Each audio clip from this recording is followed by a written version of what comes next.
Good evening, my dear blooming children. I hope all of you are good. Today's topic square. Square की part 1 में हम लोग 5 properties के बारे में डिस्कस कर चुके हैं. आज हम लोग प्रॉपर्टी 6 एंड प्रॉपर्टी 7 से डिस्कस करेंगे. ठीक है, उसके पहले एक छोटा सा टॉपिक. ठीक है, देखो, the possible reminder when a perfect square is divided by some prime numbers. कैसे? हम लोग प्रॉपर्टी 4th में पढ़ चुके हैं. याद करो कि 3 से अगर डिवाइड करते हैं तो 0 एंड 1 पॉसिबल रिमाइंडर आएगा. ओके, परफेक्ट स्क्वायर को अगर 3 से हम डिवाइड करेंगे. उसी तरह 5 से डिवाइड करेंगे तो 0 1 4. 7 से डिवाइड करेंगे तो 0 1 2 4. 11 से डिवाइड करेंगे तो 0 1 3 4 5 और 9. इसी की में से कोई एक पॉसिबल रिमाइंडर तो आएगा. और 13 से करेंगे तो 0 1 3 4 9 10 एंड 12 इसी बीच में. ठीक है, एक एग्जाम्पल की तौर पर लेते हैं कि 8 इज 64. मानो 64 परफेक्ट स्क्वायर है. अब इसको 11 से डिवाइड करते हैं. 5 11 से 55. क्या रिमाइंडर आ रहा है? 9. तो 11 का रिमाइंडर 9 आ सकता है. अब इसी को मानो 16 इज अ परफेक्ट स्क्वायर. 4 4 से 16. तो हम 16 को 11 से डिवाइड करेंगे तो 11 1 से 11 क्या निकलते हैं? 5. देखो 5 रिमाइंडर आते हैं. तो इसी तरह हम कर सकते हैं और इसी से पता भी चलता है कि वो परफेक्ट स्क्वायर है कि नहीं है. मानो किसी स्क्वायर परफेक्ट स्क्वायर को हम 11 से डिवाइड करते हैं तो उसे इस बीच में से कोई एक रिमाइंडर आते हैं तो ये परफेक्ट स्क्वायर है. ठीक है, अच्छा सीधे हम प्रॉपर्टी 6 में आते हैं. ठीक है बच्चों, देखो, the unit digits of the square of a natural number is the unit digits of the square of the digit at units place of the given natural number. तो units digits of the number, कोई भी number ले लो. मानो 16, तो 16 का unit digit क्या होता है? 6. अब 16 स्क्वायर हम करेंगे तो उसकी यूनिट प्लेस में क्या आएगा? 6 से करेंगे, उसका यूनिट डिजिट का 6 है तो उसकी स्क्वायर का आ जाएगा यूनिट प्लेस भी 6. ठीक है, इसी तरह हमें पता चलता है. कैसे? मानो देखो 0 यूनिट प्लेस होते हैं. मानो 10 10 100 तो उसका भी यूनिट प्लेस में 0 है. अब 1, ठीक है, 1 का करेंगे या फिर 9. 1 और 9 का यूनिट प्लेस में अगर डिजिट के यूनिट प्लेस में 1 और 9 है, वो 1 और 9 भी हो सकता है, 11 और 19 भी हो सकता है, कुछ भी हो सकता है. तो यूनिट प्लेस में तो 1 और 9 ही है ना. तो उसका जो स्क्वायर करेंगे उसकी जो यूनिट डिजिट आएगा, 9 का भी 1 आते हैं. 9 9 81 तो 1 आते हैं. 81 का 1 है यूनिट प्लेस में तो ये 1 है. ठीक है, 1 का भी 1. 2 और 8 अगर यूनिट 2 2 4 हम जानते हैं. फिर 8 8 64 उसका भी यूनिट डिजिट में 4 है. 3 3 9 7 7 49 49 9 यूनिट प्लेस में है. 4 4 16 6 यूनिट प्लेस में 6 आता है. ठीक है, और 6 6 36 तो 36 का भी यूनिट प्लेस में 6 आता है. 5 5 25 तो भी यूनिट प्लेस में 5 भी आता है. ठीक है, 3 और 7 का 9, 2 और 8 का 4 और 1 और 9 का 1 एंड 0 का 0. ठीक है, अब देखो अगर हम जैसे कि हम एग्जाम्पल की तौर पर लेते हैं 14 स्क्वायर 196 तो यूनिट प्लेस में क्या है? 6 है. तो 4 का तो 6 ही होता है ना, ये 4 यूनिट प्लेस में है तो उसका 6 है. ठीक है, मानो 6 का 16, ये 6 का भी यूनिट प्लेस में तो 6 ही आएगा. देखो अब देखो 17 का मानो, 17 के यूनिट प्लेस में क्या है, 7 है, तो 7 से में जब 49 9 है, उसी तरह 17 स्क्वायर टू 89, तो यूनिट प्लेस में 9 है। 25 square, 25 square means 5 unit place में है नंबर का, और स्क्वायर जो होते हैं स्क्वायर का यूनिट प्लेस में भी 5 ही है। तो इसी तरह कोई भी एग्जाम्पल ले लो और निकालते जाओ, ठीक है। तो इसे देखने से हमें पता चलेगा कि यूनिट प्लेस में क्या आ सकते हैं, ठीक है। प्रॉपर्टी 7, प्रॉपर्टी 7 थोड़ा बड़ा है थोड़ा हमें केस से प्रूफ करना पड़ेगा। कैसे, क्या बोल रहा है, बोल रहा है कि there are no natural number p and q such that p square is equal to 2q square। ऐसे तो हम समझ सकते हैं, पर ये प्रूफ कैसे करेंगे। 4 केस ले लेंगे और उसी से हम पता चलेगा कि ये हो सकता है कि नहीं हो सकता है। देखो, केस नंबर 1, अगर हम p and q को ऑड पकड़ते हैं, p and q both are odd number, 5 7 कुछ भी हो सकता है, तो p स्क्वायर हम ये जानते हैं ना, हम प्रॉपर्टीज के पहले, प्रॉपर्टीज के साथ हम केस लेने से पहले एक चीज हम पहले भी पढ़ चुके हैं, वो देखो, the square of an odd natural numbers is odd and that if an even natural number is even.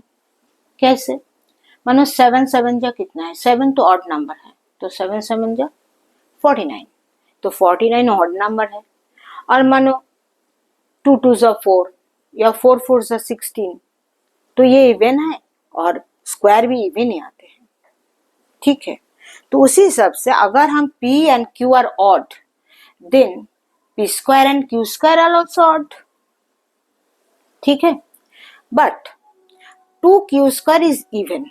कैसे 2q स्क्वायर इवन है, क्योंकि जब भी मानो कोई इवन नंबर को 2 से मल्टीपल करेंगे तो इवन ही रह जाएगा, पर कोई ऑड नंबर को 2 से मल्टीपल करते हैं तो इवन हो जाता है।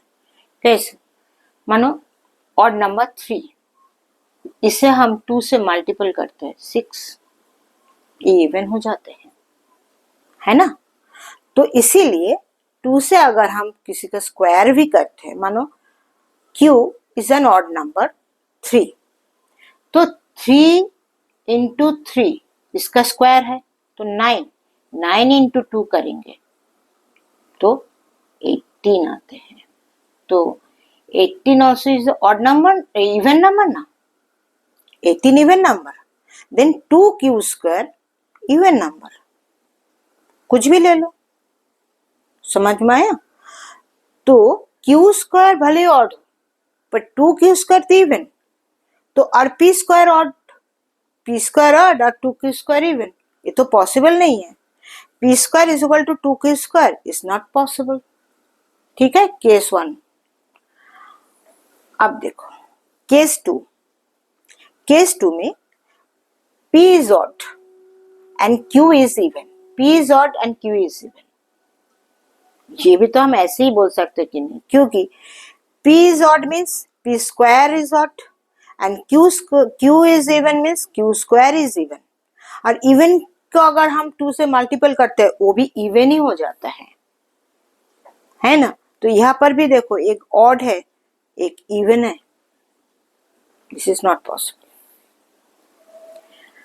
केस 3, केस 3 में क्या हो जाएगा कि p इज इवन, ठीक है, p is even and q is odd. हम एक कर चुके हैं, दोनों ही ऑड, एक p is odd q is even, अभी p इज इवन, ठीक है।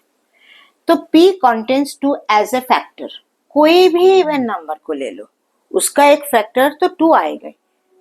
देखो 2 का फैक्टर भी 2 है और 4 का फैक्टर में भी 2 इंटू 2 है, 6 का फैक्टर में भी 2 इंटू 3 है, तो एक तो इवन नंबर आ ही रहा है, वो है 2,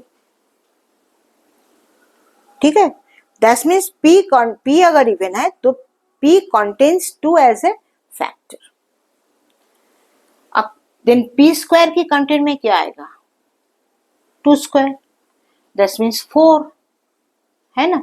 मानो 6 का हम मल्टीपल मतलब स्क्वायर करेंगे, 6 square, then 2 into 3 into 2 into 3 हम लिख सकते हैं।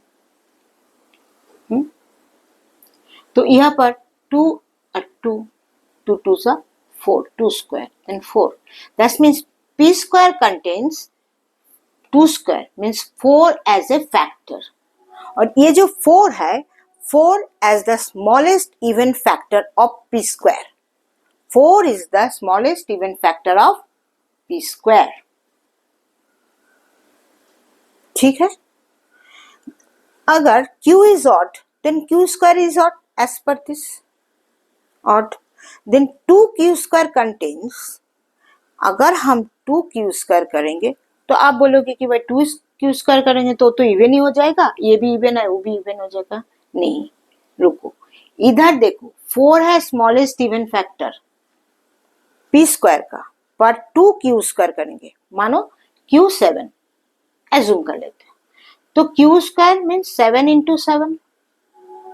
अब 7 इंटू 7 के साथ अगर हम 2 मल्टीपल करेंगे तो 2 is the only even factor here, और इधर क्या, मिनिमम 4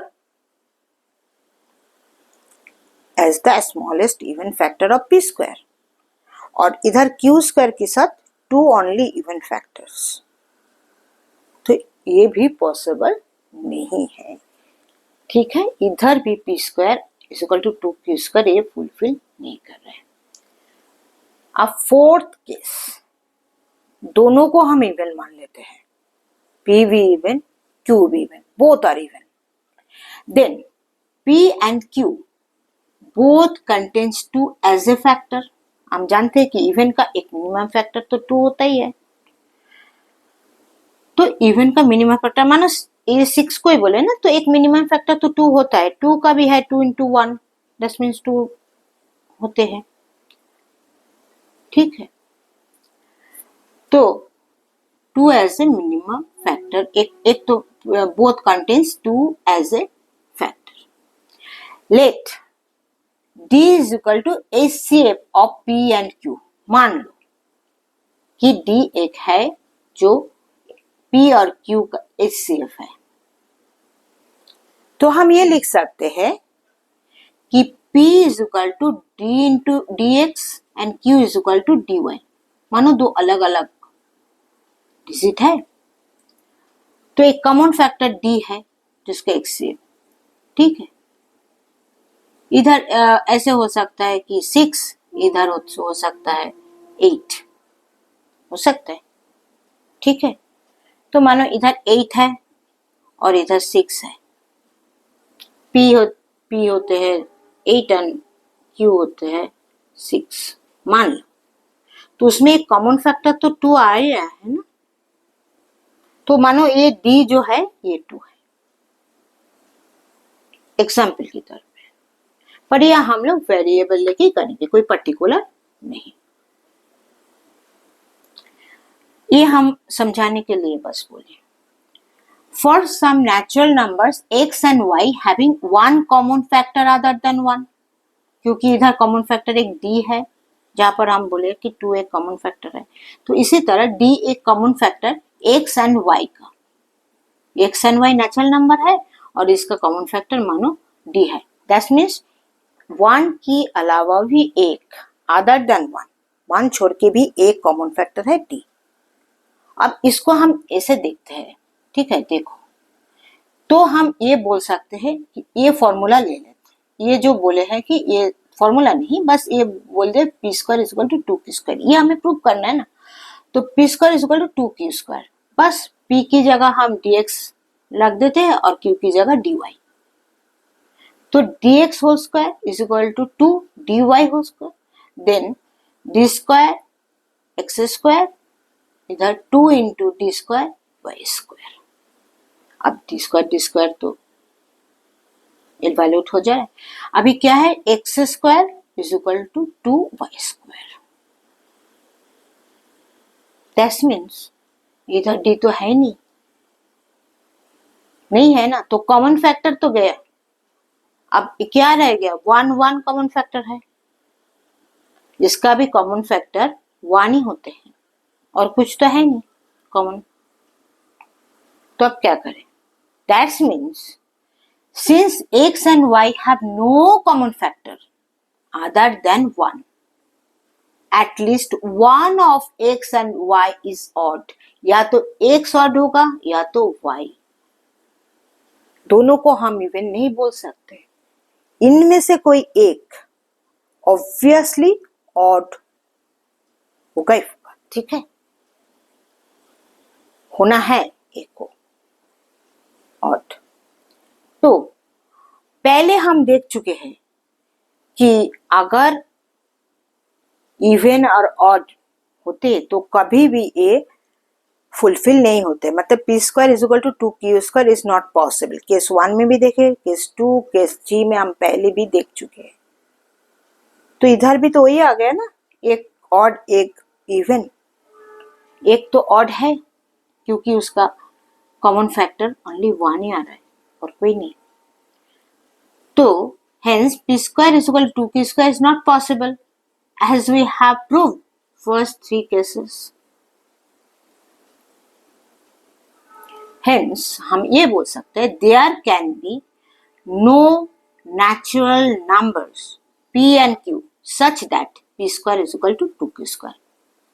ठीक है, ये प्रॉपर्टी हमने देख लिया। इसे कंक्लूजन क्या आता है? मानो if n is a perfect square, अगर n परफेक्ट स्क्वायर है then 2n can never be a perfect square, कभी भी परफेक्ट स्क्वायर नहीं होते, ठीक है। मानो n है परफेक्ट स्क्वायर, मानो 4, ठीक है। अगर 4 के साथ हम 2n है, ये n, मानो n is equal to 4, then 4 के साथ n के साथ अगर हम 2 मल्टीपल करें, मानो 2n, तो क्या हो जाता है? 8। 8 क्या परफेक्ट स्क्वायर है? नहीं है, परफेक्ट स्क्वायर 8 नहीं है, तो कभी भी नहीं हो सकता। If n is a perfect square then 2n can never be a perfect square. Clear बच्चों, समझ में आया?